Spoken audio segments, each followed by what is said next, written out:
sien jy op 'n ander manier.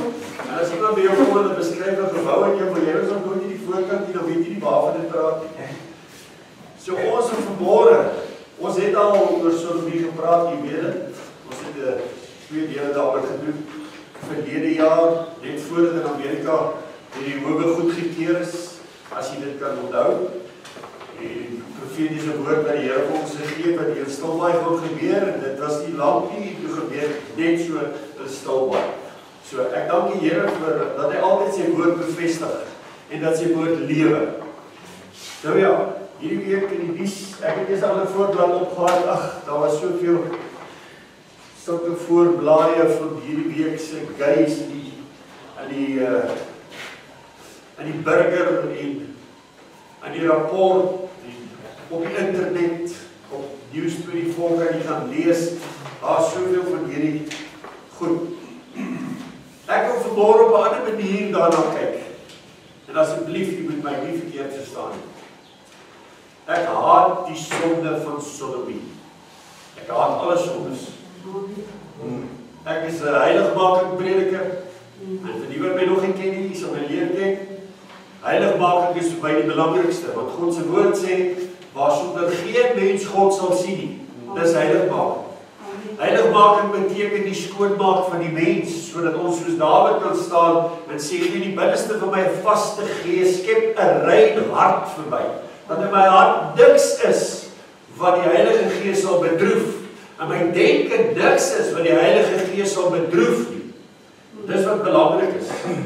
So ek wil net vir julle 'n stukkie lees, en lees net saam met my, verdra my net vir so 'n klein rukkie. Ek wil net 'n grond, fondasie lê, sodat ons net weet waarna toe ons op pad is vanmôre. NGK Kerk. Dis mos hulle nuwe naam, NGK. As jy dit nog nie weet nie. NGK Kerk herstel alle regte vir gays in die kerk. Dis die opskrif op hulle websites oralste. Dis hulle opskrif. Onthou jy verlede week, ek het hierdie maand boekie uitgegee, as jy dit kan onthou. NGK Kerk terug in die wêreld. Toe hulle by die een wêreldkerk hande gaan vat en wat moslems is, boeddiste, die paus, almal wat in een God glo. Nie drie enige God nie, een God. Hulle het hulle self daar teruggesit om in een God te glo. U weet, ek het dit behandel, ek gaan nie nou weer daaroor oor hulle praat nie. Maar in elk geval, kom ons lees uittreksel uit die rapport in die burger van die 7de September. Gay NG lidmate en predikante se regte is ten volle herstel. Daar vergadering van die algemene sinodale, moderamen, klik op soos modder en dan amen.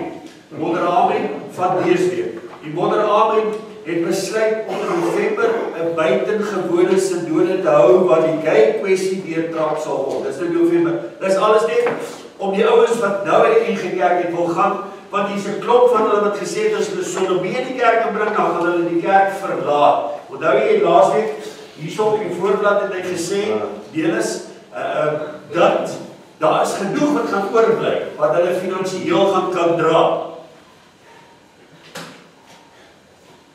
'n Kerk wat hom vereenselwig met dit wat God verbrand het in die Ou Testament, reg deurgevat het by Judas 6 toe, Romeine 1 toe, oral waar Paulus daarvan gepraat het, en hulle vat nog steeds hande met sodomie. Wil ek vir u sê, hulle vat liewer hande met sodomie, as wat hulle met die lys van sonde wat God in die Bybel vir ons gee, dit uit hulle kerke uit wil werk.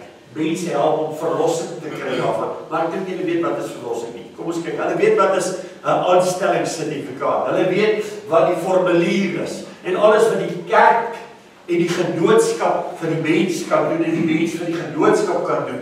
Maar daar is niks wat hulle by Jesus uitbring, as daai kerk se deur môre toemaak, dat daai mens wat daar binne is, geleer is om 'n verhouding met die Vader deur die Seun Jesus Christus te hê. Dis ongelukkig die probleem. Die aanneming, dan word hulle aangeneem deur die kerk. Dis ongelukkig die probleem. Hulle word nie deur Jesus aangeneem nie. Daai mense neem nooit 'n besluit om Jesus aan te neem nie. Hulle neem die kerk aan. En nou is hulle goedgekeur, want hulle is aangeneem en nou kan hulle tot die nagmaal gebruik. Maar is nog nooit wedergebore nie. Wedergeboorte is iets wat plaasvind. Dis jou gees wat 'n gevangenskap in jou siel was van Adam se tyd af wat losgesny word deur hierdie twee snydende swaard van God. Dit word losgesny en dan alleen. Hy sê God kan net in gees en waarheid aanbid word. Dan alleen kan hierdie gees wat nou losgesny is. En losgesny beteken Romeine 6 vers 6 ek is nou gekruisig saam met Christus. Ek leef nie meer nie. Christus leef nou binne in my. En dit is ons hele evangelie. Dis Jesus se evangelie. As jy my navolger wil wees, moet jy jou kruis elke dag optel en my volg. Dis Jesus se woorde, dis nie my woorde nie. Alles wat ek vanmôre vir u gaan gee is die Here se woorde, nie Japie se nie. Want as dit Japie se is dit twyfelagtig en is wankelbaar, maar God se woord wankel nooit. Dit is ewigheidswaarde, dit sal dis nou daar, dit sal tot in alle ewigheid nooit verander nie. Profesie sal vergaan, hoor ons probeer op die woord so, profesie sal vergaan, alles sal vergaan, maar my woord sal ewig stand hou. Kom ons lees, in die tussentyd sal gay verbintenisse, hoor net die, tussentyd sal gay verbintenisse ten volle deur die kerk erken word. Die algemene sinode in Oktober verlede jaar, besluit jy onthou, ons het verlede jaar nog Augustus, het ons die profetiese woord van die Here aangekondig en dit al hierdie goed gebeur, as jy dit kan onthou, daardie boekies, en sien dit nie, het nie welkom, ek sal dit vir u beskikbaar stel. Die Oktober verlede jaar besluit dat NGK predikante wat gewillig is, gay paartjies die huwelik mag bevestig en dat die gay kerk verbintenisse erken en goedkeur. God het nooit Adam en Steve gemaak nie. Hy het Adam en Eve gemaak. Dit moet ons mooi verstaan. Die huwelik was in God se oë skoon, rein. Daar was nooit eens egskeidings gewees het nie, want God se woord sê dit. God se woord sê, my vader wou dit van die begin af nie so gehad het nie. Hy wou gehad het dat as 'n man en vrou vat moet hy by haar bly. Hy het 'n verantwoordelikheid teenoor haar. En hulle moet hulle issues uitwerk. Kan jy dit verstaan? Dis hoe God dit wou gehad het. Nou kom hierdie ouens, hulle stel 'n ander huwelik daar. Die opheffing beteken ook dat die algemene sinode se besluit dat gay predikante toegelaat word om verhoudings aan te knoop, wanneer daar gay predikante toegelaat word om verhoudings aan te knoop, weer van krag word. 'n groep van 11 lidmate het verlede maand gedreig om die kerk te dagvaar. Dis 11 mense in die hele struktuur van die NG Kerk. Kan nie dit glo? Dis nie 11.000 nie, dis 11 mense. Dat hierdie 11 mense hulle so beet het dat hulle nie daar uit kan kom nie. Dat hierdie 11 mense hulle eintlik aan die keel beet het en hulle wurg. NG Kerk het geen voet op te staan nie, want verlede jaar het hulle kruisie getrek agter sodomie. Dat dit goedgekeur word, dis 'n leefstyl, dis nie meer sonde nie, dis nou 'n leefstyl. Broers en susters, dis die vrees wat 'n beheer is. En die Romeine 6 vers 16, die vrees is nou gekruisig. Net soos wat 'n alkoholist en 'n moordenaar en 'n dronkaard daai begeerte en daai welles het om daai sonde te doen, is presies dieselfde met 'n homoseksueel. Dis 'n gees. Broer Jacques, ekskuus. Ek het nog nie nuus gesien nie, wat laas nog op internet was. Die NG Kerk wil soveel moontlik gay huwelike voltrek voor hierdie Desember sinodebesluit. Ons gaan nou dankie Brunie. Baie dankie. Dis verskriklik goed. Dis alles beplande. Dit weet jy wat, as 'n mens op die instink van die oomblike moord pleeg. En jy dit nie beplan nie, is heeltemal anders. As daar beplanning oor 'n moord is, die straf is soveel meer en soveel hoër deur die wet. Dis beplande goed. Al hierdie goed is beplande goed. Dit word van agter af gedrywe. Broer en suster, Gama is al besig van die 80er jare af om hierdie goed deur te werk in die NG Kerke. En hierdie ouens kon van daai tyd af, as hulle net gesien het en dit oop was vir hulle, dan kon hulle van daai tyd af gevas en bid het om hierdie mag te breek, wat stadig aan in die kerke beweeg het. Nou staan die moderator op en hy gee hierdie asof hy roep daar, dat hulle die eerste kerk in Afrika is, en dat hulle die kerk is wat die pad gaan wys vir die res van die kerke in Afrika. Kan jy dit glo? Die pad van sodomie. Ons gaan nou kyk wat sê die Here daarvan. So hoewel predikante nou na die moderamen se besluit teoreties burgerlike verbintenisse mag voltrek, is die kerk nog nie hiervoor geregistreer by die departement van binnelandse sake nie. Het Janse van Rensburg gesê. Verder het hy daarop geroep dat die NGK Kerk voorlopers in Afrika is. Hy sê maar, ek wil nie hierdie vir julle lees wat hy geskryf het. Hy skryf dit onder die salwing van die Heilige Gees en dan as hy ou dag agterna daaroor praat dan verloor hy die helfte. So ek wil net lees, tog na ewige opstand in die NGK Kerk geleedere het hulle die Sodomiete in die vrieskas geplaas, soos Gaal dit sê in die week in die koerant. Dis nou in die vrieskas geplaas, Sodomiet. Maar hy sê hierdie woorde, ons gaan dit nie daar los nie.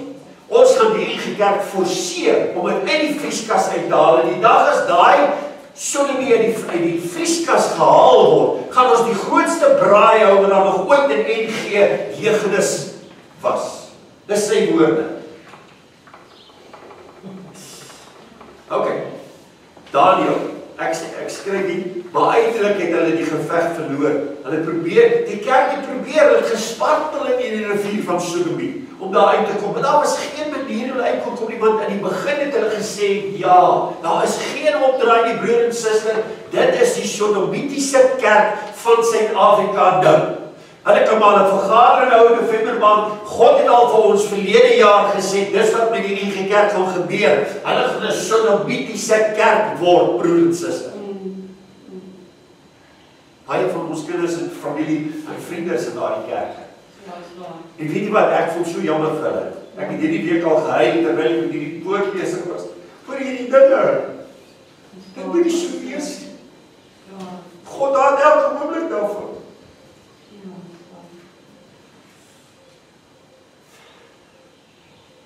Ek wil weer sê, wat ek al die jare sê, die klok het gelei vir die NG Kerk, hulle toring het geval, daar staan Ikabod, hierdie simboliek van die toring wat nie geval het, is alles simboliek van die NG Kerk en profeties van dit wat met hulle besig is om te gebeur, broer en suster.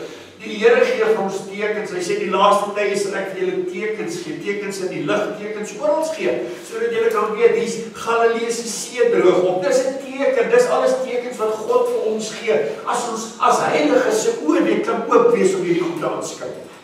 Nou gaan hy verder en hy sê, Ikabod oor hulle deure geskryf, en 'n vinger wat geskryf het, bene teken die varse. Hulle is geweeg en te lig bevind. In vers 20 van Daniel 5 sê, is 'n profetiese woord oor die NG Kerk. Hoor net, dit pas hulle soos 'n handskoen. Maar net toe sy hart hom verhef het, en sy gees verhard is om oormoedig te wees, is hy van die troon van sy koningskap afgestoot, en die heerlikheid is hom ontneem, en hy is uit die mense verstoot, en sy hart het soos die van 'n dier geword. Paulus skryf dat dit dierlike begeertes is wat 'n man teenoor 'n man het. En God het hulle aan hulle self oorgegee. Skryf Romeine, Paulus in Romeine vir ons, broers en susters, Romeine 1 vers 18. Want die toorn van God word van die hemel af geopenbaar, soos wat dit in Sodom gebeur het, oor al die goddeloosheid en die ongeregtigheid van die mense, hierdie mense wat in beheer is, die NG Kerk SINODE, wat al hierdie goed goedkeur en die standpunt volgens die woord van God inneem nie. Wat in ongeregtigheid die waarheid onderdruk, omdat hulle alhoewel hulle God geken het, hom nie as God verheerlik of gedank het nie, maar hulle het dwaas geword in hul oorlegginge en hulle onverstandige hart is verduister. Terwyl hulle voorgee dat hulle wys is, het hulle dwaas geword en die heerlikheid van die onverganklike, onveranderbare God verander in die gelykvormigheid van die beeld van 'n verganklike mens. Hulle het verlief geraak op hulle eie beeld en gelykenis, en God sê van die begin af dat ons moet groei na die beeld en gelykenis van Christus. Nie 'n mens wat verganklik is nie, iets wat ewigheidswaarde het, broer en suster, want ek en u weet, as ons daarna groei, het ons die ewige lewe.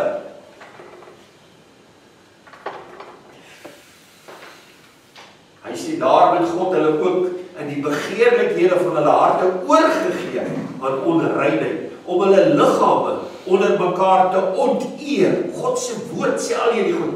en die waarheid van God vir die leuen verruil het en die skepsel vereer en gedien het bo die skepper wat geprys moet word tot in ewigheid. Daarom het God hulle oorgegee aan skandelike hartsogte, want hulle vroue het die natuurlike verkeer verander in die wat teen die natuur is. Net so het ook die manne die natuurlike verkeer met die vrou laat vaar en in hulle wellus teenoor mekaar ontbrand. Manne het met manne skandelikheid bedrywe en in hulself die noodwendige vergelding van hulle dwaling ontvang. Kan jy onthou wanneer hierdie skrif in vervulling gekom het, toe AIDS uitgebreek het?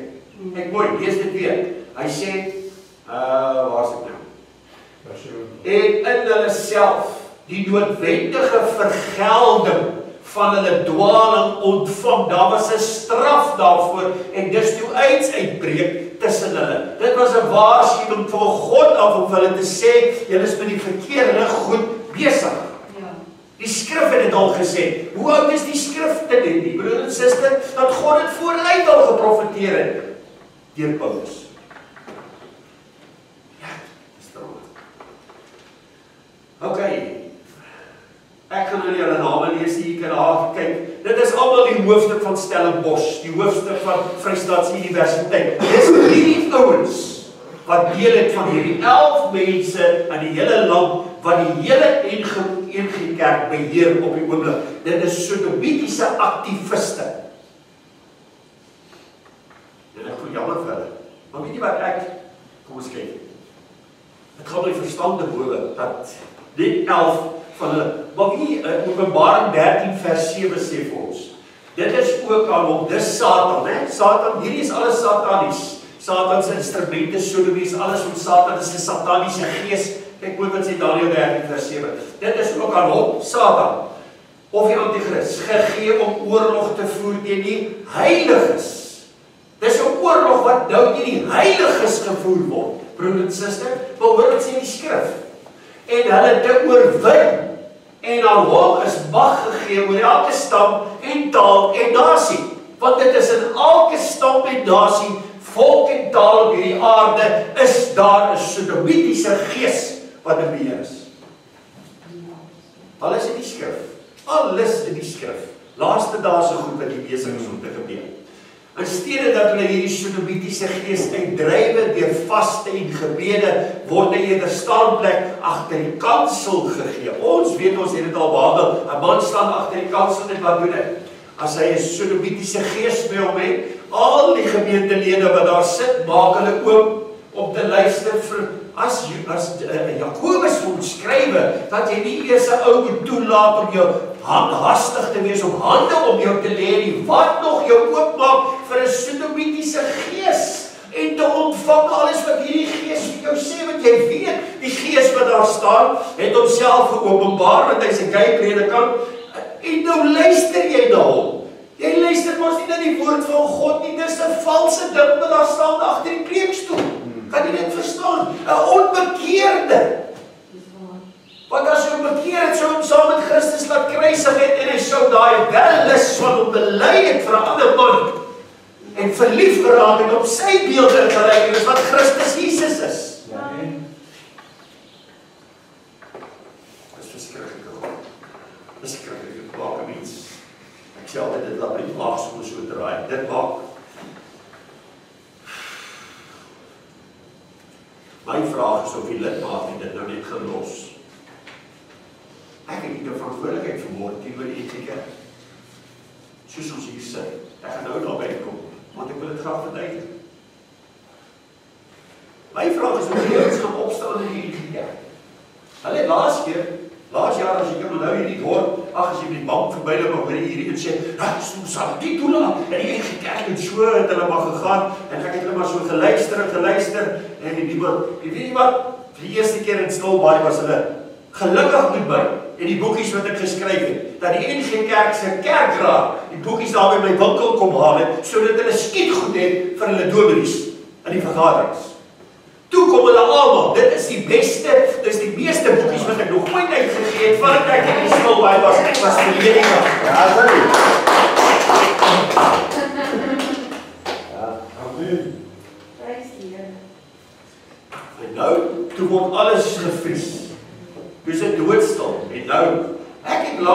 u gesê, u wat weet, ek het laat al vir u gesê, hulle het klaar hulle kruisies gekry.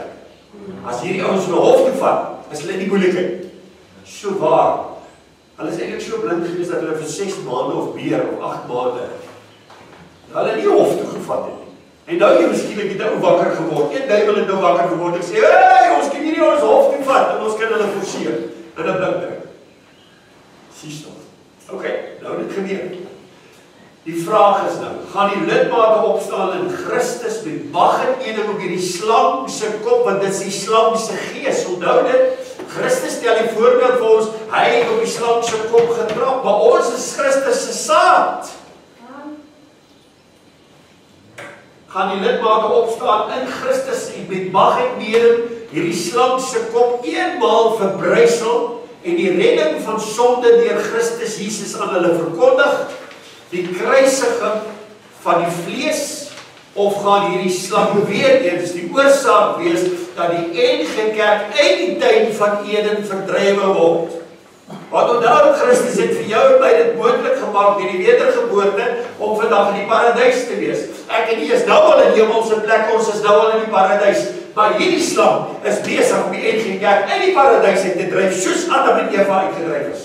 Want hulle het die verbode vrug geëet. Hierdie is 'n verbode vrug. Wil jy dit verstaan vanmôre?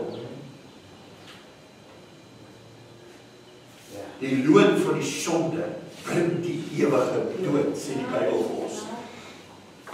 Ek wil vir hierdie ouens sê, ek het hierdie boekie geskryf, en dit is die maandboekie wat ek nou gaan uitgee hierdie maand. Die name gaan almal uit die boek van die lewe gehaal word, wat saam met hierdie goed gaan, medepligtig is daaraan. Hierdie selfde brief gaan ek stuur vir die forum en vir alle ons. Mense moet gewaarsku word. Daar's altyd net 'n one-sided affair. Ek weet nie of jy dit al gesien het nie. In die rapport is altyd die van die NG kant af, van die NG kant af, van die NG. Groot bladsye vol word beslaan in die rapport. Gratis, dit kos hulle nie 'n sent nie, want dis die media wat gebruik word om hierdie goed deur te voer deur die land. Ja. Soos wat dit oor die wêreld is. Ons weet hoe sterk is die media. En hulle gebruik die media. Al is dit 'n valse ding, sal hulle hom opblaas, want hulle weet presies hoe om dit te doen, om mense te kry om te buig voor sekere goed. Ok? Ek wil dit sê. Hierdie sinode is werkgewers wat deur die lidmate van die NG Kerk betaal word. Die NG Kerk se lidmate is vas in die slaap, want hulle besef nie, hulle het die hef in die hand. Hierdie ouens het geen hef in hulle hande nie. Hulle het die geld nie. As die NG Kerk se lidmate hulle geld wegvat, is daar niks. Dan moet hierdie ouens doen wat die NG lidmate wil hê hulle moet doen. Of daar's nie 'n kerk nie. Hoekom stap die dominees nie dit uit soos baie dit gedoen het, en ek haal my hoed af as ek 'n hoed gehad het vanmôre, vir hulle wat uitgestap het hulle geleederheid en gesê, weet jy wat, hulle preek teen die groot doop, maar die groot doop was nog altyd die regte manier wat Jesus het dit gedoen. En die klein doop is 'n verwoestel wat aan die Rooms-Katolieke vasgemaak is. Hoeveel van hulle het nie uitgestap nie? Ek ken die dominee in George. Weet jy wat daar het hy dit gedoen het? Toe staan hy op die platform, een môre en preek, en so onder die salwing van die Heilige Gees, dat die Here hom doop in tale, dat hy in tale praat, dat hulle hom wegjaag uit die kerk uit. Ongelukkig, want hulle wil niks met geestelike goed te doen hê nie. Hulle is die letter en die letter maak dood in ons geleer. 7 jaar universiteit, nog nooit tot geboorte, wedergeboorte gekom nie. Daar's lieflike kinders van die Here in daai kerk, maar ek sê vir jou, dit het tyd geword dat hulle opstaan, hierdie goed beveg, en as dit nie werk nie, vat jou baie en loop. Ja. Anders sit jy daar vir die salaris, en dis wat ek, al die jare in die denominasie, het die Here met my gepraat en met my gesê, jy is net hier omdat jy salaris kry, jy steun op die arm van vlees, vervloek is jy, omdat jy steun op die arm van vlees. Ek was so bevrees om in die kerk in te gaan, want my pastorie het ek geniet gekry. Alles is betaal vir my. Ek het my salaris net so my sak gesit elke maand. Maar weet jy wat, na 3 maande het die Here met my gepraat, en vir my gesê, dan kom jy kyk. En hy seker van die openbaring gegee, gaan uitraak, moet nie deel hê aan haar sondes nie. Want dis die huwelik van Babylon, wat op die dier sit gesit. Dis 'n systeemloos. Hierdie joer, sy sit op die rug, daar het sy haarself geopenbaar. Sy gemeenskap met duiwels. Sodomie is duiwels. Hulle het gemeenskap. Ons is in die laaste dae. Ja. Maar wie wat sê die Bybel? Babylon het geval. Ja. Hulle gaan nie wegkom met dit. Die vraag is, my vraag is, vind al die homoseksuals en die sodomiete wat in die NGK Kerk is, hoekom gaan stig hulle in die eie kerk nie? Hulle wil ons nou hulle eie kerk hê. Nou weet jy wat is die antwoord vanmôre? Want hulle kan nie vermeerder nie. Adam en Steve kan nie kinders hê. 2 Evas kan nie kinders hê. Daar moet 'n huwelik wees. Dis 'n man en 'n vrou. Voor daai huwelik kan vermeerder. Kan jy dit verstaan vanmôre? Ja. So met ander woorde, binne 'n paar jaar sal hy kerk toemaak, want hulle gaan nie nuwe lidmate hê nie. Hulle gaan nooit 'n sonnaarskool nodig hê nie. Want as nooit kindertjies. Ja. Verstaan jy dit vanmôre? Dis hoekom hulle nie hulle eie kerk wil gaan begin nie. Hulle weet hy gaan dood. Ek doen 'n beroep op al die NGK Kerkrade. Die byl lê teen die boom. Dis die skrif van Johannes die Doper. Die byl lê teen die boom. Dit is nou tyd om klaar te maak met hierdie gees van sodomie. Die gelowiges in die NGK, wil ek vanmôre sê, van hulle is in 'n geweldige stryd. Nie te klop uitstilbaarheid. Weet jy wat is hulle probleem? As hy uit die kerk het gaan, en die NGK Kerk het geweet nie waar toe gaan hy nie. Want hy sê die moeilikheid, wat die kerk gaan hy nou na toe? Gaan hy nou na die doppers toe, of gaan hy nou na, waar gaan hy nou heen? En dis hulle probleem. Weet jy hoekom? Want hulle fondasie is nie in Christus gelê nie. En die dominees het dit geweet van die begin af. Hulle fondasie is in die kerk gelê. In bazare gelê, pannenkoekbakkery, geld inbring vir die NGK en daai. Al die jare is hulle so geskool. Ons voorouers is almal so geskool. Hulle het gewerk vir hierdie kerke. Hulle was werkers, arme goed so slawe. Pleks hulle daai tyd gebruik het om hierdie mense meer van Christus te leer, nader aan die Here te bring, nader aan God te bring in 'n geheiligde lewe. Ja, maar hulle het geweet, dan kan hulle nie gebruik nie. Jesus het ons vrygemaak, broer en suster. Ons is vry vanmôre. Weet jy wat is die opstaan in die woord van die Here af? U is vry vanmôre. U word nie gesê, luister, jy mag nie praat nie, maak 'n afspraak. Dit sulke goed nie. U is vry om te praat vanmôre, want dis die liggaam. Die liggaam is vry. Staan nie dit vanmôre? U is vry, broer en suster, besef dit vanmôre. U behoort nie aan 'n denominasie nie. U behoort aan 'n liggaam vanmôre, 'n liggaam in Christus. U is nie onder 'n juk van tiendes elke maand nie. U is nie onder 'n juk van geld elke maand wat gepreek word en 'n boekie word uitgegee en sê, hoor jy kyk hier na die gafriet. Julle ouens sal definitief 'n paar rand moet gee. Die boere moet 'n paar beeste daar gee dat ons dit kan lood en sulke. Dis nonsens, dit staan nie in God se woord nie. Ja. Staan nie dit vanmôre? Die evangelie, vry, ek het dit vry ontvang en vry moet ek dit vir u gee, want dis wat die woord sê. Paulus sê, julle is nie pendelaars met die woord van God nie. Pendelaars is 'n lelike woord, dis 'n smous, wat smous met die evangelie om geld te kry. Ons is nie pendelaars nie. As die Here op my hart lê, ek moet met daai siel op buite praat, dan gepraat ek met hom. Ek gaan nie eers hom sê, luister, ek gaan nie met jou praat, die gewees nie raak nie. Soos wat hulle nou maak, en hier bo in Afrika, Nigerië, is daar nou profete, en hierdie ou as hy sal nie vir jou bid as jy nie $500 in sy rekeninge betaal. Dis 'n skande voor die Here. Dis nie skandelike goed wat in God se kerk aangaan. Ekskuus, ja, ek sukkel met die tyd, die naweek het met iemand gepraat wat 'n vriendin van haar se sê met uitgekom, hy is gay. Nou weet jy nie altyd moet jy dit, ek weet nie altyd met kritiek, ek weet nie hoe om dit te sê op die ons gaan nou vir jou verlei. Moet jy dit hanteer nie. Ek is net die eerste deel dat ons dit net afhandel kry, die klaar kry, verby kry en as hy verby. Hierdie sodomitiese gees gaan uit net deur vaste en gebede. Die grootste deel van die NGK wat bid 'n ander God. Nou moet jy vir my mooi luister. Want jy sal my sê nee, hulle aanbid 'n drie-enige God. Ek wil vir julle sê, hulle wat hulle kruisie getrek het agter sodomie, aanbid 'n ander God. Romeine sê vir ons, jy sal 'n slaaf wees van die een aan wie jy voorbuig. Adam het Satan se slaaf geword. Christus moes kom om ons van daai slaafgesindheid van Adam te red, broer en suster. Ons het 'n ander God aanbid in die wêreld. Definitief nie die Vader nie. Die owerste van hierdie wêreld. Hy was verheerlik deur my doen en late voor ek tot bekering gekom het. Glo my. En hy het my gekry as 'n instrument om alles te doen soos hy dit wil hê. Totdat God my oë oopgemaak het. Dan kom ek lees dit weer. Hier word die God van selfliefde. Selfliefde, ek is verlief op my eie beeld, selfliefde. Selfliefde, wat gekruisig moet word, want ek moet net lief wees vir Christus. Ja, ek leef nie meer, die Paulus sê, jy lewe nie meer nie. Christus leef nou in jou.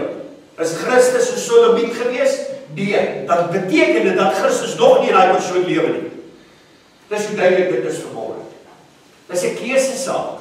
Dis nie 'n leefstyl nie. Die leuns van die aktiviste is ons is geskool van 70er jare af om te sê, maar hierdie ouens is anders as ons gebore. Dis 'n leefstyl, julle ouens. Nee, wag 'n bietjie. Dit is sonde wat nou gepamper land moet word. Ek gaan nou net vir julle vertel, deur die genade van die Here, hoe ek en die suster deur gemeentes gekom het waar die homoseksuals gered is en vrygemaak is en getrou het en kinders gehad en tot vandag toe is hulle gelukkig en tot vandag toe dien hulle God. En daarom kan ek vanmôre hier staan en deur die krag van die Heilige Gees dit aan u verkondig. Amen.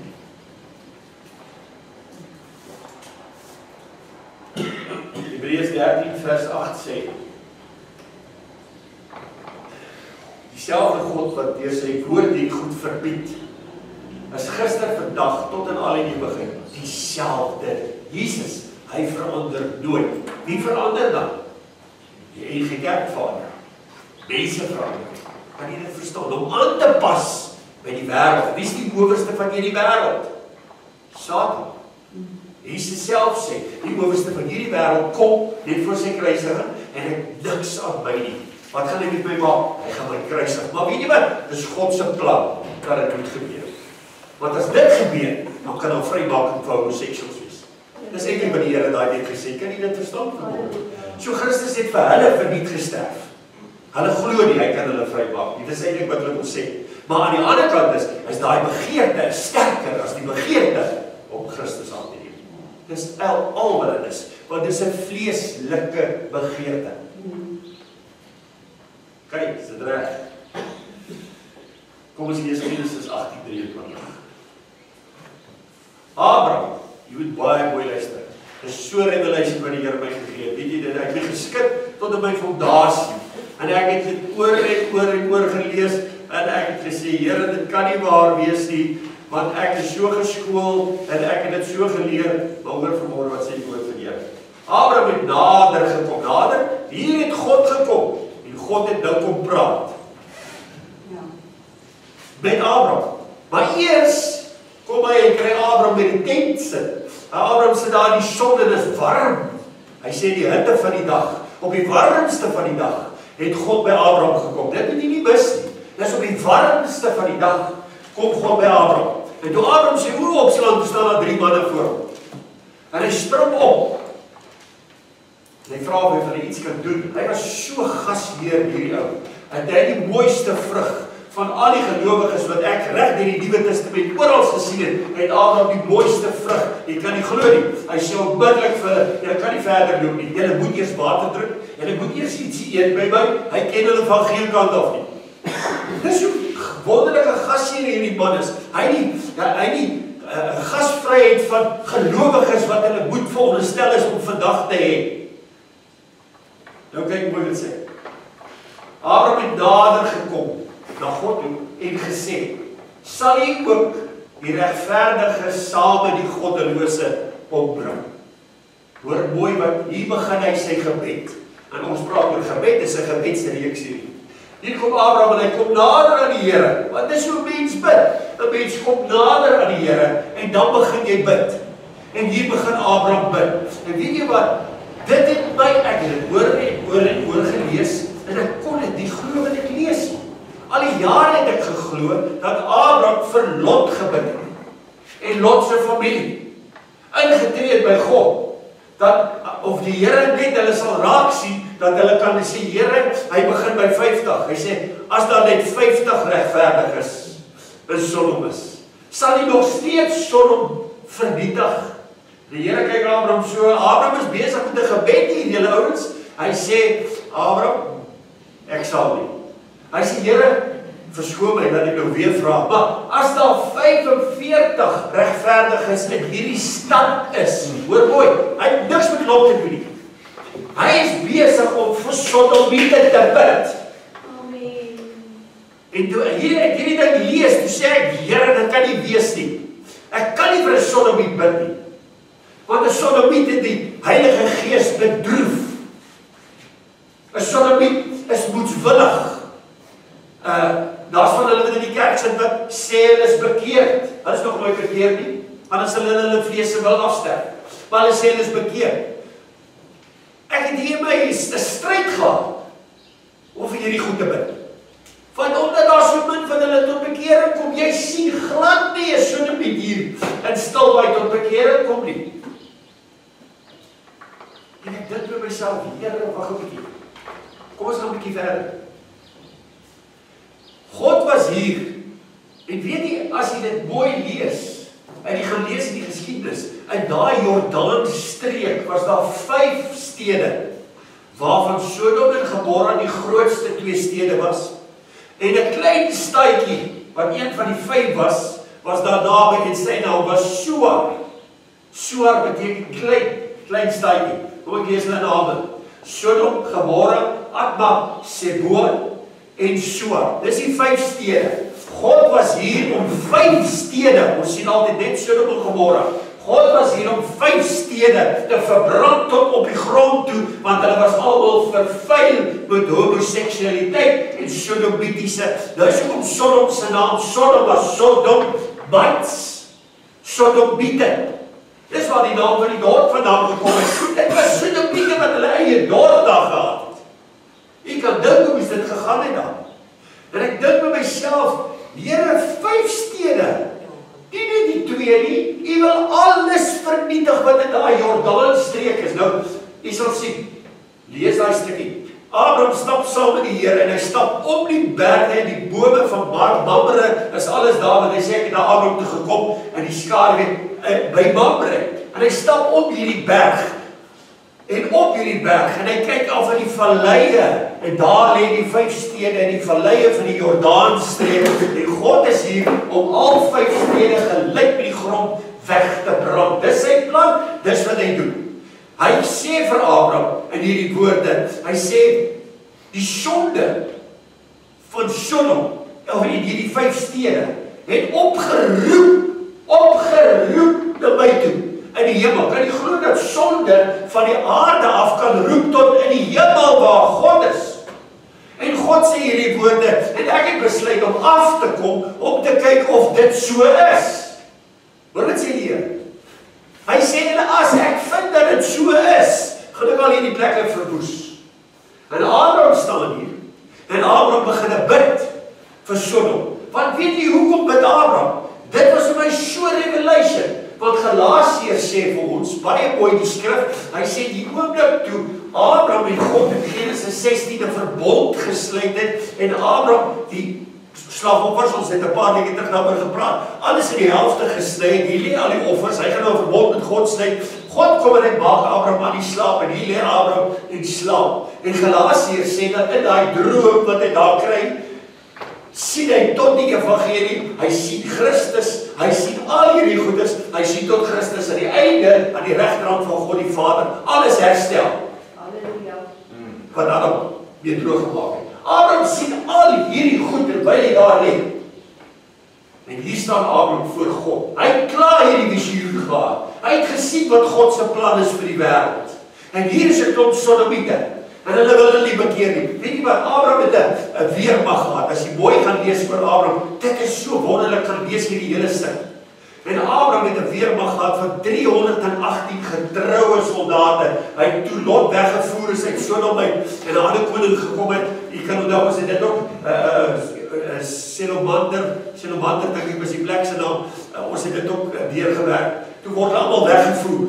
Na 800 myl van daar af, na 'n plek toe waar hierdie konings, omdat hulle nie elke maand aan hierdie ouens geld wou betaal, of elke jaar aan hulle geld wou betaal het nie. En dis hoe hy op die terugkom, toe hy lot hulle nou gered het, en daai ouens verslaan het, en oorwin het, teruggekom het, en by Melchizedek opgeëindig het, wat ons ook behandel het in die 10de boekie, as jy dit kan doen. Hier kom hy terug. Maar Abraham het hierdie weermag. Hy moet nie baie vertel, dat Abraham is sy neefie Lot. Moet nie baie vertel, dat hy nie hierdie weermag daar in Sodom kon ingestuur het, tussen hierdie klomp Sodomiete, en sy neefie daar uitgered het. Abraham kon dit baie maklik gedoen. Abraham kon hier vir God gevra, gee my net nog, gee my net een ekstra dag, Here, gee my net een ekstra dag, dat ek ten minste net my neefie daar uitgered. Abraham doen nie dit. Abraham sê hierdie woorde, hy begin pleit vir die hele stad, hy begin pleit vir al die ongeregtiges wat in daai stad is, en hy sê, Here, as daar net 50 is, tussen al die duisende wat Sodomiete is, as daar net 50 is, smeek ek, jy moet hulle nie vernietig. En hy begin en hy vertel die Here, hy sê, hy is 'n regverdige God, hy is die regter oor die aarde. Hy beskryf al hierdie goed vir die Here. Hy sê, Here, u sal dit mos nie doen. U sal ons nooit die goddelose en die regverdige eenslag gelyk sal doodmaak nie. U is mos nie so God nie. U sal die regverdiges mos spaar. Ek hoe wonderlik is die Here, te midde van ons sonde, want baie keer is ons in sonde. En dan dink 'n mens by jouself, weet jy wat, in hierdie sonde wat ek is, of was, kon die Here my vernietig het. Hy kon my doodgemaak het, want hy het al die reg gehad om dit te doen. Tog te midde van dit, dan sien jy, daar's iemand wat vir jou gebid het, my maat vir my gebid, al my lewe lang dat ek tot bekering moet kom. Op haar knieë. Gehuil voor die Here, red net jou siel. Here, ek gaan verlore, hy is op pad hel toe. Maak nie saak hoe sleg ek was nie, ek was die slegstes van die slegstes. Maar my maat het my gebid, en sy ingetree, red net sy siel. Red net sy siel. En vandag, hier staan ek, gebede. Voor die morgen op sy gebed. Baie van die woorde gehoor is hier, omdat God die siel gered het, deur 'n gebed wat iemand vir die gebid het. Hier's Abraham, hy's besig om te bid vir die Sodomiete. Kan jy dit glo vanmôre? Ek wil nie vir 'n Sodomiet bid, ek het gevoel, Here, hulle is moedswillig. Ek gaan nie vir 'n Sodomiet, ek is nog vir 'n moordenaar bid, ek sal vir Here, maar vir 'n Sodomiet. En die Here praat met my oor hierdie woord. Hy sê, Abraham het vir hulle gebid, wie's jy om nie vir hulle te bid nie? Wie's jy om 'n beperking daar te plaas? Op wie sleg is en wie goed is? Wie's jy? Ek het jou geroep as 'n voorbidder om in te tree vir my. Ek het vir die sendelinge gebid in my lewe, broer en suster. Ek het gebid vir die evangelie wat moet uitgedra word, dat die Here mense arbeiders oprig en alles, broer en suster, glo my. Ons het gevas en bid vir jare vir mense, dat God net mense oprig. Maar weet jy wat? Ek het nooit vir Sodomiete gebid nie. Dit was nie deel van my plan nie. Dit was deel van God se plan, dit was nie deel van Jakob se plan nie. En die Here bring my stil baie toe met hierdie Sodomitiese gees en goed wat die rondhang. En die Here bring my by hierdie punt hierdie week om vir my te sê, ek het jou geroep om vir die Sodomiete te bid. Met gevoel, met trane vir hulle te huil, want anders kan ek hulle nie red nie.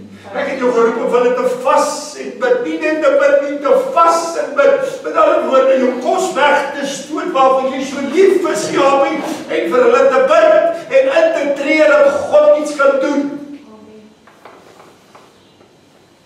Dis waarvan ons hier is, broer en suster.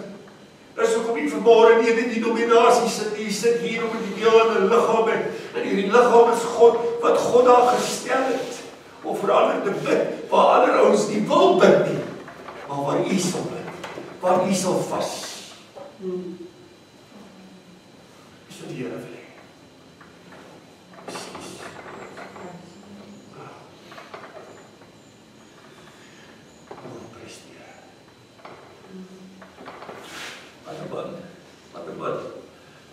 Wat was 3 oproepe wat met Sodom uitgekom het.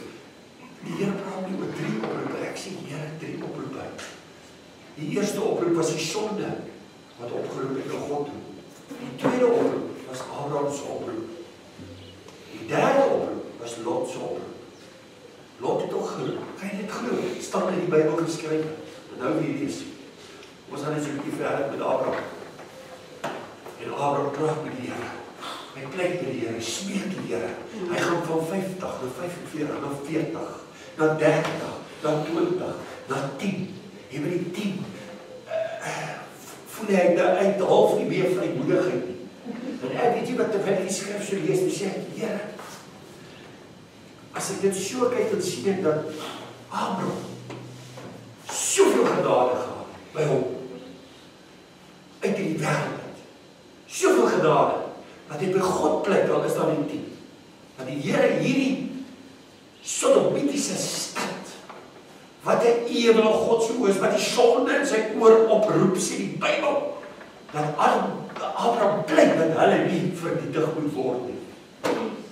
Ek dink by myself, Here, hoe is dit moontlik? God sê my wat ek 'n visioen gehad van Christus Jesus. As die Here die kerk met 'n visioen van die verlosser Christus Jesus kan gee, maar 'n diepte kan gee, dat jy dit kan snap en sê, Here, daar is 'n kans vir hulle. Daar is 'n verlosser wat kom. Hulle hoef nie verdelg te word. Hulle hoef nie doodgemaak te word. Daar is 'n verlosser wat genadig is. As hulle net geroep, dan gaan hulle antwoord. Hier's 3 ouens wat roep uit Sodom, waarvan Abraham een is. Wat roep na God toe.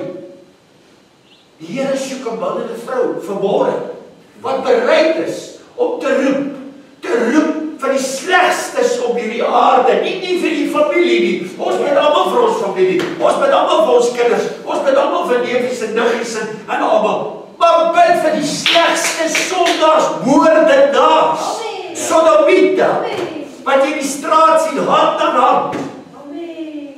Ek dink by myself, vraag kom by my op. Ek lees in die Koran so 'n paar weke terug. Jende. 3000 Sodomiete. Waar was dit? San Francisco. 3000 wat in San Francisco. En 'n reis daar om te trou, onwettiglik. Maar dit was nie goed gekeer in Amerika nie. 3000. En ek dink, weet jy, daar kom so gevoel by my op. En ek dink terug aan die goue kalf. En ek dink aan die 3000 wat God haar doodslaan het deur hulle eie broers. Het Moses eenkant gestaan en gesê, wie is aan die kant van die Here? Trek julle swaarde, maak dood almal wat voor die kalf gebuig het. En ek dink by myself, Here, daar het die 3000 doodgemaak. Hier's 3000 Sodomiete wat weet is verkeerd. En nou gaan hulle nog en hulle gaan nog onwettiglik terug. En die Here praat met my, die Here sê vir my, voor jou eie deur. In Nuisland het hulle nou verlede van verlede jaar, ek weet nie of jy kan onthou nie, het hulle Nuisland oral geadverteer. Almal wat wil trou, kan almal soek kom vir die naweek. Hoeveel van hulle was daar net nie? Dan weet jy, daar was die een gelowige met 'n bord wat opgesê het, maar sodomie is verkeerd en so. En ek kyk op die internet en ek sien in Amerika is daar oral ouens hierdie straatpredikers wat daar staan en dan staan hulle met borde en hulle gee al die skrifte op die borde en ek dink, Here, wat gaan maar met die gelowiges? Hoekom is die gelowiges nie by Nuisland nie? Hoekom is ek nie by Nuisland nie? Hoekom het ek nie iets gedoen nie? Sodat die wêreld kan sien ons is ontevrede wat gelowiges is. Hierdie goed word in ons gesigte gegooi elke dag wat gelowiges is en ons moet dit maar net aanvaar. Ek praat al hierdie goed met die Here. Ek sê, Here, dit is nonsens. Alles met 'n streep getrek word en ek vra vanmôre vir u, waar trek 'n mens die streep? Klomp getrek in Duitsland. Daar was nie eers een wat 'n poging aangewend het om net daar te gaan staan en te sê, weet jy wat sê die woord van die Here? Daar was niemand nie, want almal is nou om toegesluit te word. Want dis wat dit vandag is. Daar's nie meer vryheid van spraak nie. Dis nou hate speech. As jy enigiets sê en opstaan teen hulle. Frankryk, daar bladsy 5, Frankryk het verklaar, jy kan nie glo wat in die wêreld aangaan nie, Frankryk het verklaar dat hulle 'n sekulêre nasie is. Met ander woorde, daar word geen godsdienst hoegenaamd van niemand toegelaat nie, dan mag nie 'n kruis wees nie, die moslems met hulle hoofbedekkings afval, die Jode met hulle hoofbedekkings afval, daar is almal sekulêr. Kan jy dit glo? Frankryk, Duitsland begin hulle sê, daar mag nie Kersfees gehou word by Duitsland meer nie. Dis waar hulle begin het, 'n paar maande terug, 2 weke terug, het hulle goedgekeur dat hulle tot by diere mag slaan. Goedgekeur in die howe. Dis waar, dit begin altyd met 'n klein dingetjie. En dan groei dit na monsters toe. Maar daar's nie iemand wat inroep en bid en vas vir die Here om daai gees te verdryf nie. En dis die probleem met die NGK. Die NGK het nie genoeg geestelike mense wat veg teen hierdie goed nie. Anders sal dit nie staande nie. Die Here sê, die helse hekke sal ons kerk nie oorwin nie. Dis wat God se woord sê. En tog het hulle oorwin en verslaan. Die ding is omdat ons wag hier buitekant en ons kyk wat gaan gebeur by hulle. Intussen moet ons vas en bid om hulle te help. Want weet jy wat as ou binne dit is jy blind, jy sien hierdie goed. Maar die ouens wat buite is, sien wat besig is om te gebeur. En dit is jou en my verantwoordelikheid voor God vanmôre om soos Abraham 'n voorbidder te wees en te bid en te roep na die Here toe dat hierdie goed gestop word in hierdie wêreld. En word dit nie gestop nie, is ek en jy vry voor die Here.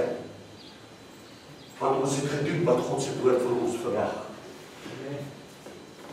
Psalm 10, ek wil dit net vir julle lees. Die psalmis vra, Here, waarom steek U Uself weg in tye van moeilikheid? Wanneer die bose roem, hulle noem goed sleg en sleg goed. Dis 'n gees van trots. Hulle sê in hulle harte, hulle sal nooit beweeg word nie.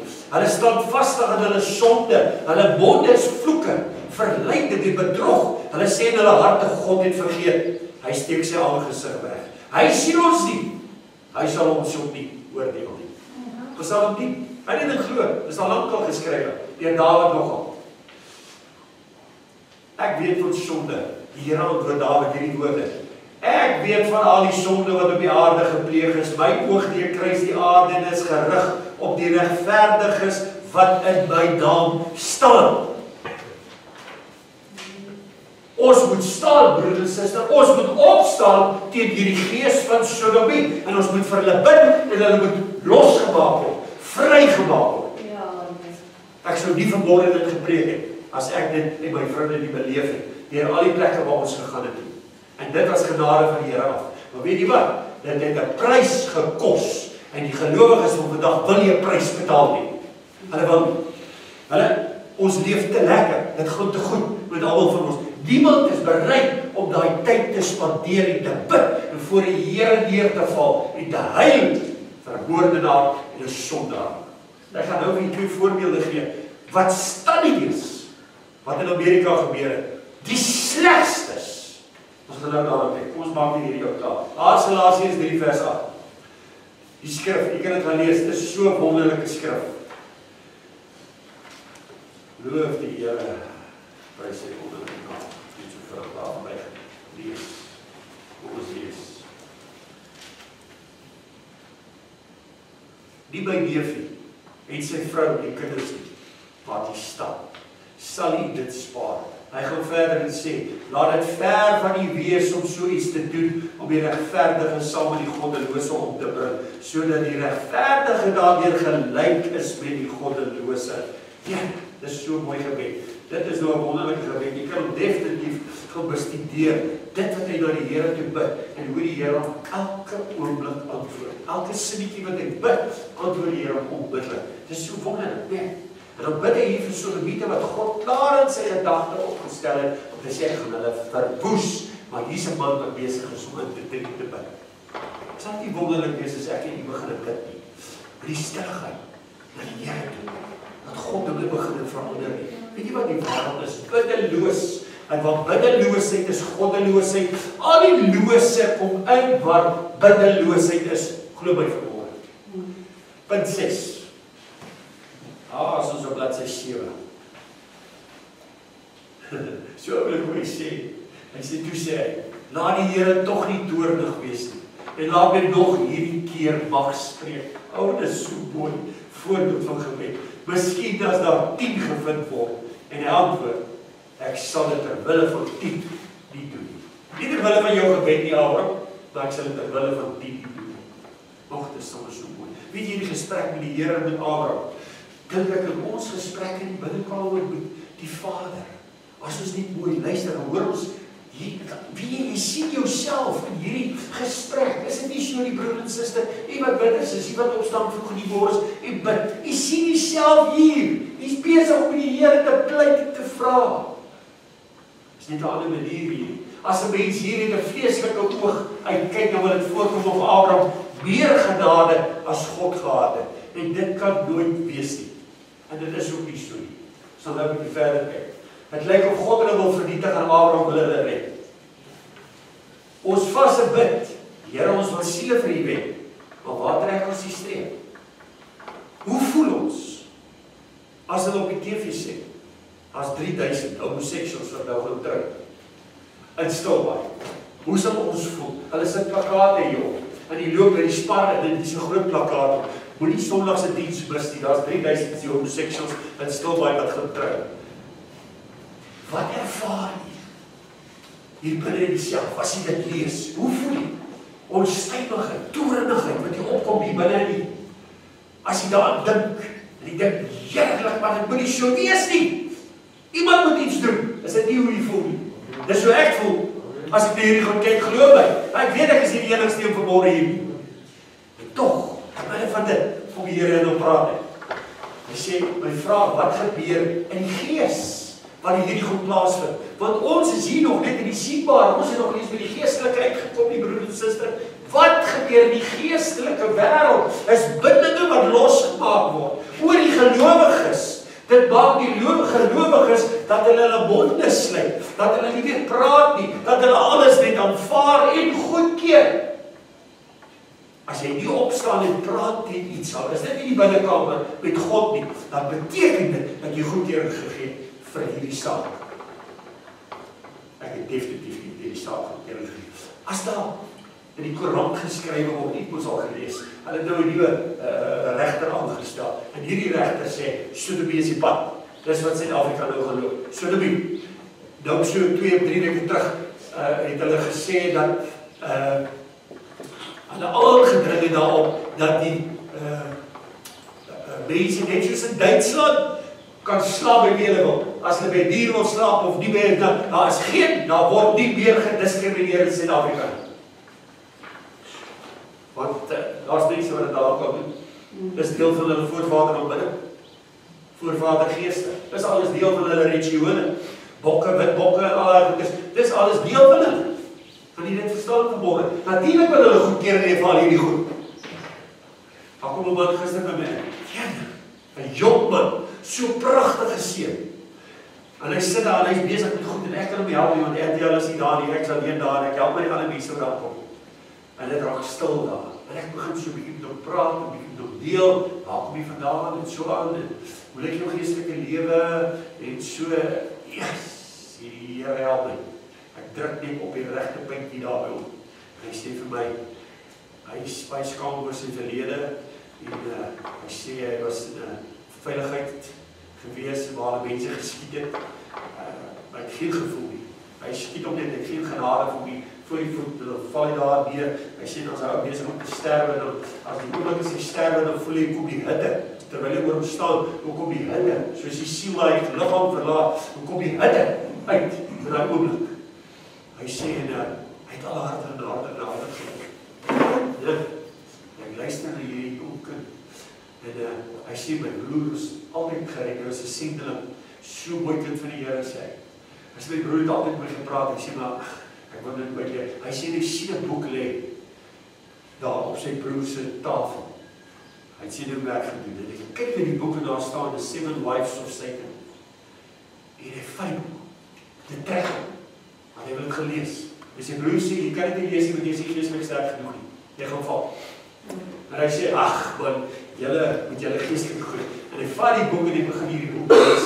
En hy vertel my gistermiddag, hy sê, lê op sy bed, terwyl hy met hierdie 7 vroue van Satan besig is, lê op sy bed, en hy druk klink bo op hom, en hy druk op so op sy skouers, of hy dwars deur die bed gaan druk, aan die gronde, en hy probeer sy broer roep, en saam met die kamer geslaap, hy probeer, maar daar kom geen geluid uit sy mond uit nie, en hierdie ding druk hom, hy sê, hy voel, hy gaan sterwe, sy vrees, hy voel, sy hart klop, hy voel sy hart gaan staan, hy gaan sterwe, en hy probeer, en in daai oomblik maak die Here sy broer wakker, en die broer kyk na hom, en hy kom agter, maar daar's 'n fout, want hy is groot oor en lê seker nog maar so, die boetie spring af daar, en hy kom en hy bestraf die duiwel, en in een oomblik, los is hy, en hy besef, maar daar is 'n groter krag, as die 7 vroue van Saul, wat nou nie gewerk het, en die Here help hom in die bekering. Is dit nie wonderlik hoe God werk nie? Broer en suster, maar dit word deur 'n ander een se gebed gedoen. En dis hoekom die Here jou en my nodig het, om hierdie gebede te bid. Ons kyk so 'n bietjie verder, hoe jy dit aanbring. Loof die Here. Jy kan hier werk, ek wil nie te veel van die tyd opvat nie, van werk die boekie asseblief deur. Ek wil net vir die 2 getuies. Ek vra 'n pastoorsvriend van my nou die dag. Ek vra hom die vraag, hy is te radical. Hy sê, ek vra hom, wanneer laas het jy vir 'n sodomiet gebid? Dieselfde dorp was, ek kan nie onthou nie. Dit was baie lang terug. En hy sê die woorde, yes, maar dit het my geslaan. Hy sê vir my, hy gee vir my iets om aan te dink, hy sê, as hy weet dat dit regtig skriftuurlik is om hulle te bid, sou hy onmiddellik vir hulle gebid het. Ek en die wonder baie keer, ons wil bid vir iets, en dan is ons nie seker nie. Ons wil bid vir iemand stuur vir jou SMS, byvoorbeeld, stuur die SMS, en daar so baie van hierdie goed wat in die lig rondhardloop, stuur die SMS, bid vir so en so, hy is ernstig in die hospitaal in die toestand. Jy ken nie vir so en so nie, jy weet nie wie hy is. Hy is ongered, hy het nog nooit sy hart vir die Here gegee nie, en nou kry hy ou jou om vir hom te bid, dat hy gesond moet word. Die Here kan hom nooit gesond maak, as hy nie sy bekeer, en na God toe draai nie. Dis wat die woord ons leer, kan jy dit verstaan? My eerste vraag is altyd, is hy gered? Die meeste van die tyd weet hulle nie, of hy gered is nie. Tweede vraag is, leef hy nog? Ja. So ek sê altyd, eerste ding is vraag, is daar ou gered? Loop hy pad met die Here? Het hy die Here al aangeneem? Want aan hulle wat hom aangeneem het hy mag geklim kinders van die allerhoogste God te word. Aan hulle wat in sy naam glo, nie gehoor het nie. Hy sê, ons het van daai en gehoor, ons het van daai en gehoor, ons het van daai en gehoor. Nee, hoor jy al nie, dit moet die binne wees. Dis waar dit moet wees. Is hy regtig gered? En as hy nie gered is, dan bid hy vir die redding van sy siel. Vergeet die siekte, want as die Here sy siel reeds sal opgenees, want dan het hy 'n doel vir hom. Staan nie dit so word. Ok, kom ons gaan net so vanaf. So hy sê vir my, as dit nie skriftuurlik is nie, dan moet ons glad nie. Dan bid hy glad nie daarvoor. Ons het in vorige gemeentes waar ek en die suster betrokke was. Hy sê daar's baie sodomiete wat boeg is vir hulle sondes. Glo my, ons het met baie van hulle gedeel, vir ure gepraat, lesbiene, homoseksuals. Ek sal nooit vergeet hier in George in die gemeente. Daar was daar 2 lesbiene wat daar aangekom het. Judy en wat was die ander se naam? Santi het daar aangekom. Die ene so met 'n jean, stads en allerlei goeders, want dit was ons nou die mannetjie. Ek het nou so doen. Aangekom. My oë het so groot getrek. Want kyk, ek preek hier goed. Ongekom. En ek het dus so gekyk. Hulle het aangekom. En die Here het my rustig gemaak en gesê, nou moet julle bid, ek gaan vir julle wys hoe werk ek. Ek gaan vir julle wys. Yes, die Here het met ons op pad geloop met hulle. Ons het gevas en bid. En weet jy wat?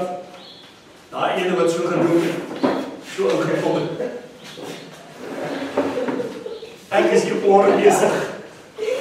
Hier, hulle kom so by die deur en ek lees daar so daar op die mat te bid. En kyk so op. Klaar gebid ek so op my knie en ek kyk so en ek kan glo op die sien. Sy dwarsskoene aan, sy het nog nooit die dwarsskoene geloop. En 'n rok. En sy kom hier. So wonderlik, God het haar siel gered. Daai ding is dood, man. Weg. God dryf haar weg. Glo my, die Here dryf haar weg.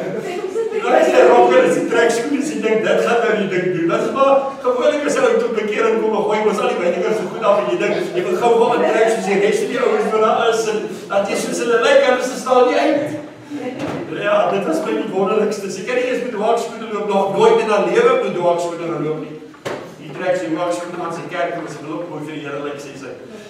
Sê ja, oké, ons sal 'n pad loop hier. Dis wonderlik hoe God werk. Broer en suster, hy manne en vroue nodig om te bid. Ja.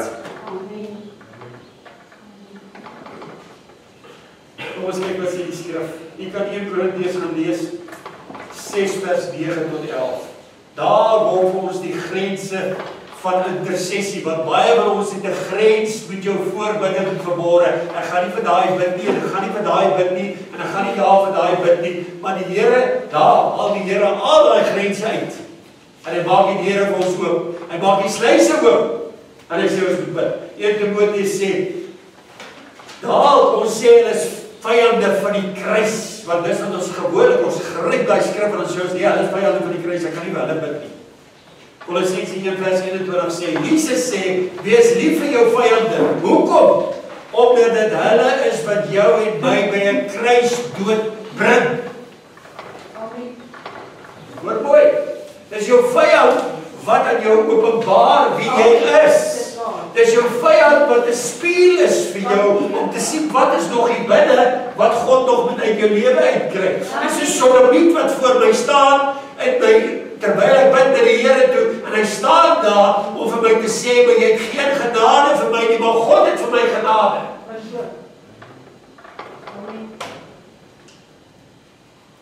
Daar's 'n verhaal. U kan seker die ou onthou, Charlie Manson.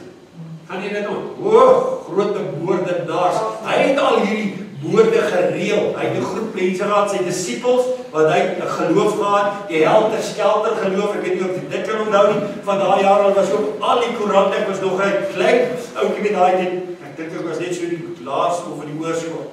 Dit was oral oor die nuus oralste. Hierdie helter skelter was 'n lied wat die Beatles gesing het. En hulle het hierdie lied gevat en gesê, maar hierdie lied sê al die woorde waaraan hulle glo. As jy na daai geval. En so, hierdie ouens begin, en hulle begin op 'n woordvisie. En daar's een onder hulle, Ted Watson. Mooi oulike, mooi aantreklike kerel. En hierdie ou doen hy pleeg al die woorde. En hy vertel in sy biografie agterna. Hulle is nou nog altyd in die tronk. Een is nou al 80 jaar oud, en Charlie Manson. Hy is nou al 80 jaar oud, hy is nou al getroud in die tronk. En dan het dit weer gesê, julle mag weer nie trou in die tronk weer. En al die ouens en kinders in die tronk, en al seker goed, maar al die goeders nou gestop en gesê, hulle daar is nou nie weer seker goeders in die tronk nie. Maar in elk geval, Charlie Manson kry hulle, hy is 'n manipuleerder. Hy kry hierdie ouens om die moorde te pleeg. En maak 'n aktrise toe. En die aktrise was 8 maande swanger. Wat ken die aktrise, ek kan nou nie aan daai, hierdie op 'n kanaal beskryf. Daar is hy, okay. Maak haar dood. Weet jy dat hierdie meisiekind sê, agterna, vir haar cellmates, gevangenes wat saam met haar tronk is, maak sy hierdie verklaring, en sy sê, sy het so drang gehad, toe Ted besig is om hierdie vrou met die mes te steek, om die mes te vat by hom, die vrou se maag oop te sny, en haar baba lewendig uit te haal. Sulke goeders, demoniese goed, wat hulle mee besig was. Hy sê, dat hy so besete was, hy wil besete was, dat hy al gesteek het van voor, weet nie hoeveel steke nie, dat hy al omgedraai het, en weer die agterkant ook gesteek het. Hy is so nie aangehaal, hy is net soos 'n mag wat hom gepak het, in hierdie goed, in elk geval. Hulle is toe nou, allemaal veroordeel in die tronk en so. 10 jaar later, gaan 'n pastoor in een van die tronke inhaal en nou bedien. En hy sien hierdie jongman, en hierdie jongman is so vriendelik, en hy lag, en hy is daar saam met die kapelaan, vir die oggend se godsdienst, of die oggend se diens in die tronk. En hy sê, wie is hierdie jongman? Hy trek my aandag. Hoe kan hy so vriendelik en so happy wees? En dit in die gevangenis. Hy kon dit nie verstaan nie. En die kapelaan sê, ken jy hom nie? Dis Ted Watson. Hy sê, wat hy moorde goed is. Hy sê, ja, hy is nou 10 jaar hier in die tronk. En die Here het sy siel gered. Want iemand in die tronk, die oomblik toe Ted Watson inkom in daai tronk en hulle hoor, hier kom 'n ou, hulle Daar's van die woorde wat hulle nie kon bewys nie, agterna nog nooit bewyse gekry nie, maar hulle dink dis so 35 mense. Hy was die moordenaar wat almal doodgemaak. En hierdie ou kom in die tronk en hulle almal hoor want die vletjie lê was lank voor die tyd in die tronk. En hy kom in die tronk en daai oomblik toe hy die tronk kom, dis daar gevangenes wat begin vas en bid vir hierdie ou. Die slegste van die slegste. Alle ouens sê, "Heer, hy moet 'n elektriese stoel kry." Ek onthou daai tyd as my pa my vertel, as ek dood is, hy moet definitief, hulle moet doodgemaak word. Nou oog vir oog en 'n tand vir tand. Jy weet mos hoe ons daai tyd gepraat. Hy moet definitief sterwe. Hy's 'n moordenaar, hy het lewens gevat. Verstaan, hy moet doodgemaak word. En hierdie ou, hulle begin bid en vasval. En die Here red sy siel. Die Here red sy siel so, dat toe hy opkom vir parool, toe is die verhaal, dat hy vir hulle sê, hy wil die parool hê nie. Hy sê met sy lewe is nou hier in die tronk. Dis hier waar hy onder die gevangenes kan werk, om hulle te help, en hulle na die Here toe te lei. Die slegste van die slegstes, kom die Here, uit deur 'n gebed van gevangenes wat min kos kry, wat hulle kos een kant toe stoot of iemand anders te gee, en begin bid vir hierdie slegte moordenaar, en God red sy siel. Ja. Jy onthou, wat is die ander is nou? Jy onthou vir Son of Sam, kan hom seker onthou, in die 1977, daarom, wat in New York, jene, hy het net so, moorde gepleeg, verskriklik. En hy gaan tronk toe, en hulle sit op, hy was so, hulle het hom vir 10 jaar in isolasie gesit. Met ander woorde, isolasie, as jy dit kan verstaan, alleen in 'n sel, toegesluit, hy kry net sekere voorregte, en hy kry net pap en water in die oggend, en alles wat daarmee saamgaan. So hierdie ou is daar. 'n ander gevangene kyk van die boonste blok af, en hy sien hierdie ou loop, daar onder in die plein, in die dag, in die donker, want hulle kon uitgaan in die dag. In die middel van die winter, sien hierdie ou daar loop. En hierdie ou wat in die boonste blok is, vas en bid al, vir weke vir hierdie ou, wat daar buite is. En hy gaan af, die Here lei om af te gaan. En hy gaan af en hy loop na hierdie ou toe, en hy sit sy hand op sy skouer. En hy sê vir hom, ek wil net vir jou sê, die Here het jou baie lief. En in daai oomblik, gee hy vir hom 'n klein Nuwe Testamentiese Bybeltjie. En die ou vat dit nou. En hy begin dit lees. En hy skryf dat sy hart begin smelt het. Dat hy kon nie glo wat met hom besig is om te gebeur nie. Dat hy 'n brief skryf aan die gouverneur van die plek. Waar is die gouverneur se naam? Sy naam is Bergermoets. Wat is die gouverneur se naam? In elk geval. Hy skryf Petaki. Hy skryf 'n brief aan die gouverneur Petaki. Toe die gouverneur sê, maar hy moet opkom vir parool. Hoe sê hy verdien die parool nie? Hy is te sleg vir parool. Hy wil die parool hê nie. Al hierdie goedes is nou in die argiewe en goedes wat hulle daar hou. Hy is te sleg, hy wil die parool hê. En hierdie man is in die tronk tot vandag en hy is nog vandag besig om siele vir die Here te wen. Ja. Kan jy dit glo? Dis wat God doen. Ja. Jy moet nie kinders afskryf vandag nie. Jy moet nie familielede afskryf vandag nie. As jy gaan begin bid en vas, dan gaan God dit nou doen. En jy gaan jou opstaan en jy gaan getuig daaroor. Want dit is hoe God werk. Hy werk op geen ander manier nie. Hy soek 'n voorbeeld. Nou wil ek afsluit met Lot. Lot is die selfsugtigste gelowige wat daar is. Want daar is baie selfsugtige gelowiges onder ons vandag. Wat nie vir ander ouens wil bid nie. Hulle dink net aan hulle self en so. En Lot sy uitroep, kom ons hoor wat sê Lot. Genesis 19 vers 18. Lot het instinktief geweet, as jy daai skrif mooi lees, kan jy nie glo nie. Hy is hier besig om met 2 engele te praat. Hy wil nie uit Lot uit Sodom uitgaan nie. Die Bybel sê hulle moet sy hande gryp en hulle moet hulle uitsleep uit Sodom uit. Hulle het vasgegroei daar. Dis die gelowige wat nie soos Abraham tyd met die Here spandeer nie. Wat nie soos Abraham in 'n tent gebly het nie. Sodat as die Here vir hom sê, trek uit jou tentbenne en trek, ek het jou daar nodig, dat hy dadelik die tentbenne uitgetrek en getrek het nie. Nee, as baie gelowiges wat soos Lot is, Wat buitekant Sodom gebly het, en as jy weer lees van Lot, dan sien jy, hy bly binnekant en hy daar huis. So hy hou daarvan om nog deel van die wêreld ook te wees. En dan kan jy dalk vir my sê, nee, maar dit kan nie wees nie, want Abraham het vir die regverdiges gebid in Sodom. Hy het nie vir Lot gebid nie. Dan kan ek mooi daaraan. Ons dink altyd Lot was 'n regverdige. Lot was nie. Hy was 'n teruggevalle gelowige.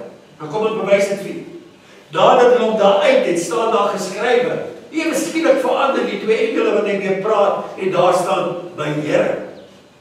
God het nou hulle plek ingeneem en God sê vlug na die gebergtes toe. Daar staan by Here, ek sal dit nie maak na die gebergtes toe. Kan ek nie maar na Soar toe gaan nie? Soar verteenwoordig nog 'n klein stukkie van die wêreld, broer en suster. Kan ek nie maar so toe gaan nie, want as ek gebergtes toe gaan, sal ek sekerlik sterwe. Sê, maar as ek Soar toe kan gaan, dan sal ek myself red. Myself red sonder Christus se genade is onmoontlik.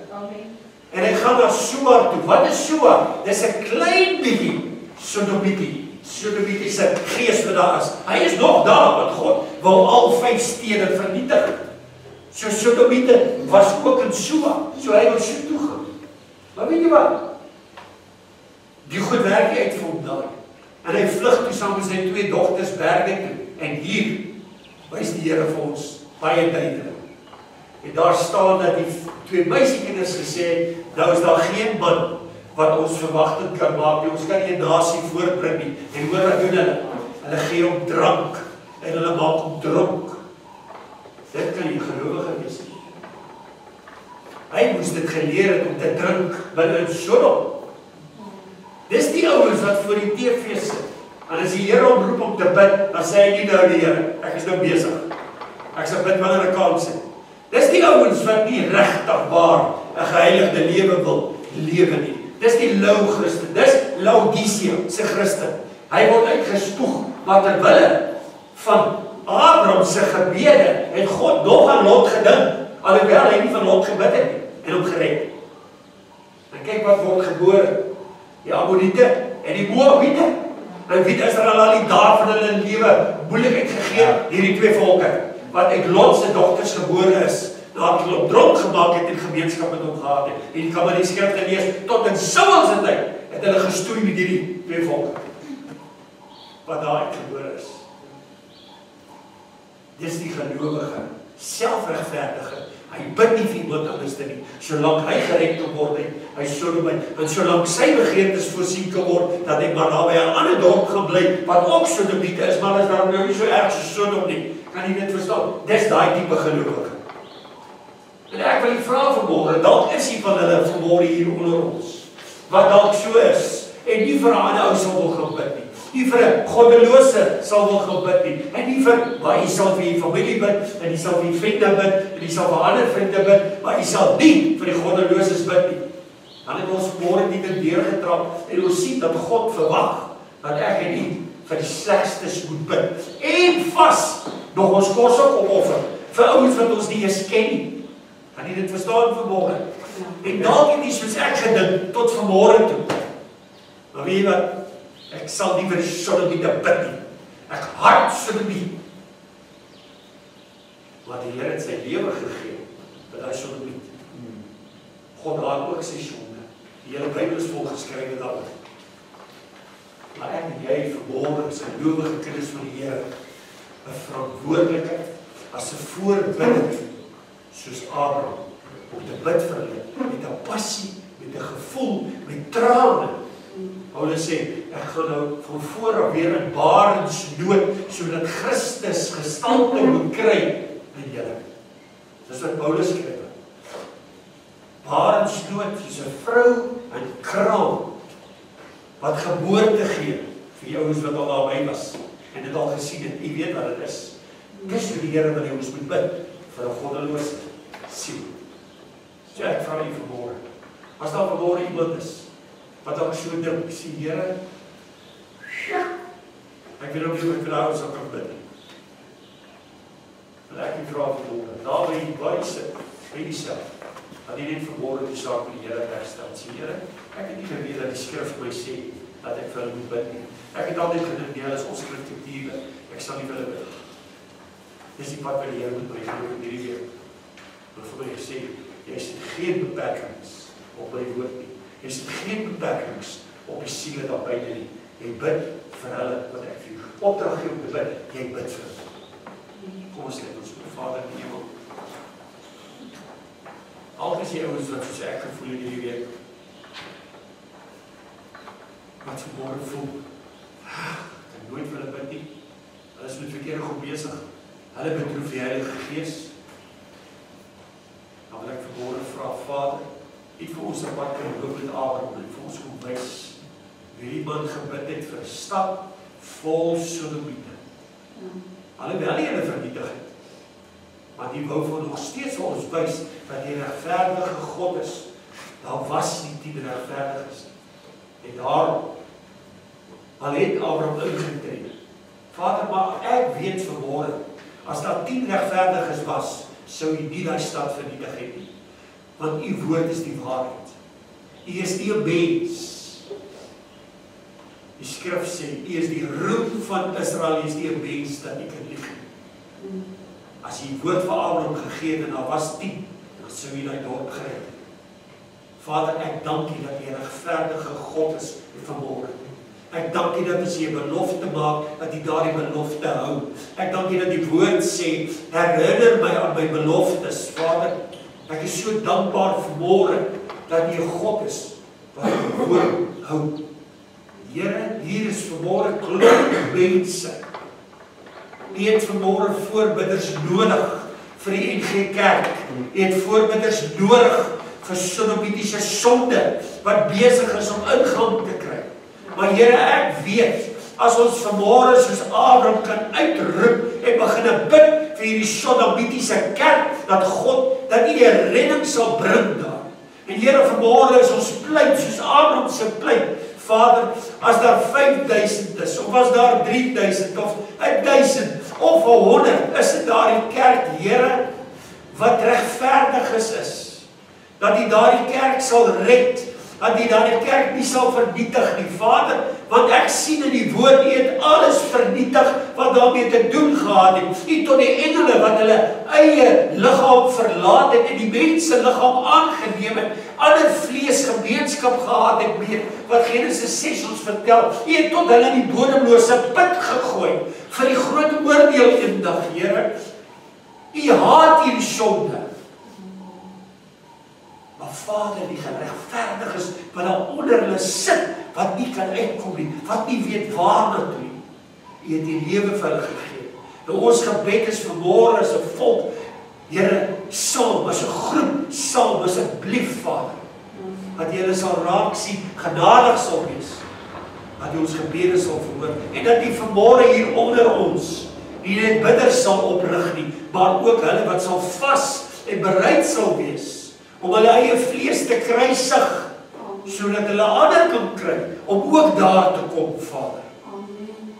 Dis my gebed in die naam van Jesus. Ek bid hierna as ons na die tafel toe gaan, Vader. By hierdie tafel sê Paulus vir ons, is die dood en die lewe. Dis 'n verskriklike tafel. Paulus sê vir ons, daar is van julle wat al by hierdie tafel gesterf het, al dood is. En daar siekes onder julle. Here, dit is alles by hierdie tafel, omdat hulle hierdie tafel nie reg onderskei het nie. My gebed is vanmôre, dat as ons by daardie tafel staan, dat ons onsself sal ondersoek, onsself sal oordeel, want die woord sê, as ons onsself nie oordeel nie, dan is ons klaar veroordeel. Help ons om onsself te oordeel, onsself te ondersoek, en nie met melaatse hande uit te steek na die tafel toe, na U liggaam toe nie, Here. Help ons om hierdie tafel te erken vanmôre. En as ons 'n besluit geneem het om 'n bidder te word, en te vas en te bid vir die NGK Kerk, se regverdiges wat daar is, dat U hulle sal red. Here, dan bid ons vanmôre, dat dit so sal wees. En ons vra dit in die naam van Jesus. En ek dank U daarvoor. Amen. Prys die Here. Ag, ek wil U vra, ek is so mekaar bedien aan die tafel. Man en vrou, families by families, Ek voel net so vermoorde. As ek kyk na Lot se familie en kyk wat het gebeur, dan dink ek, Here, moet tog nie dat hierdie families daai pad loop nie. Maar dat ons soos Abraham sal wees en die belofte ontvang van die kind Isak. Vermoorde. Prys die Here. Isak moes geoffer word. Hoekom? Sodat Christus kon kom. So kom ons staan vanmôre hier, daai ding wat ons vashou en terughou. Kom ons offer hom vanmôre vir die Here. Sê Here, die ding staan op my pad. Ek kan nie dien nie. Ek kan nie die oggend opstaan nie. Ek kan nie vas nie. Dit staan op my pad hier. Offer hom vanmôre. Sit hom daar op die tafel. As dit hierdie fees is vanmôre, wat jy keer om ander ouens te help, dat God hulle siele kan red. Dan sê ek sit hom vanmôre op die offertafel en sê Here, hier is hy. Ek offer hierdie stuk vlees. Ek wil gekruisig wees saam met Christus. Ek wil die ewige lewe hê. Ek wil ander mense help. Hoe ben jy?